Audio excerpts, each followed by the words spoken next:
ما در روسیه کار میکنیم در دستافکه، نمیدانیم در داخلی پاکت چی است. بله کسانی که در انتقال طعام و در انتقال مال مردم، یعنی همین دستافکه که میگوید کار میکنید، واقعا اگر در داخل آن علل خصوص عرق باشد این حرام است، برای آنکه حدیث صحیح آمده است که پیامبر صلی الله علیه و سلم 10 نفر را لعنت کردند.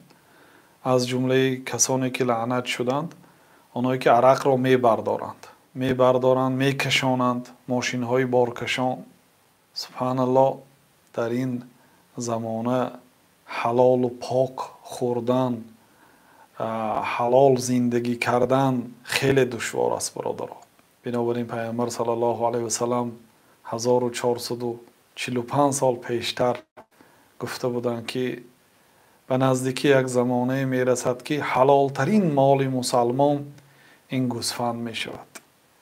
گوسفندهای خود را گرفته به کوه ها، بلندی های کوه می گریزد. واقعا همون زمانی که پیامبر صلی الله علیه و سلم گفتند که یه روزی می بیاید که طبق سنتی من در این دنیا عمل کردم مانند لخچه را در کف گرفتن است. گفتند مهنت حلال پاک به نهایت دشوار است، لیکن در آن خیر و برکه است. بنابراین اگر این دستافکهاتان شبهناک باشد، بله مثلا فتوا یافتن مشکل نیست برادرها. بعضی آدم ها گوشت سگ را اجازه دادن یا فروختن گوشت سگ اجازه دادن یا یک نوع نبیذ حلال گفتند. یعنی من تتبع رخص العلماء فقط تزندق گفتگی یک سخن است. کسی که رخصت های عالم ها را کافت و کاو میکند، یعنی 100 عالم حرام گفته است، یک عالمی حلال گفتگی را میکاود تا اینکه برای خودش سبک کند.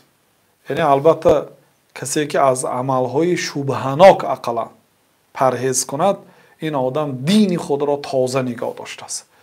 بنابراین ذره که شبهه پیدا کردید از آن دور ایستید و هیچگاه مثلا یک چیزی که بله اگر مثلا دلیل قطعی حلال باشد و هیچ کس حق ندارد حرام گفتن به، لیکن مادامی که او حرام است انسان میترسد برای یک آدم وظیفه کسب و کار یا یک آدم برای پول یافتن یک آدم دیگه دین و دنیای خودش نسوزاند. باید نعوذ بالله از آدمی که به این سوال داده است من نشناسم، مثلا که مثلا پیشتر آنهایی که فتوا میدادن روبرو فتوا میدادن، مثلا علمای یهود و نصارا را الله تعالی لعنت کرد برای پاره‌خوری هاشون، برای اینکه مال مردم ناحق میخوردن، پول میگرفتن و حرام و حلال میگفتن. چی فایده؟ دین و دنیا. بنابراین الله تعالی گفت که آنها دین را به اندک پول، دین الله تعالی را، سخن الله تعالی را به اندک پول فروخته. اگر تمام دنیای تیدا ما اندک پول است.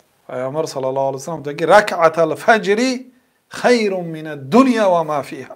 2 رکعت سنتی بامداد از دنیا و از آن چیزی که در دنیا هست قیمت است. شما میدونید دنیا چقدر نرخ دارد، چقدر کنزها هست.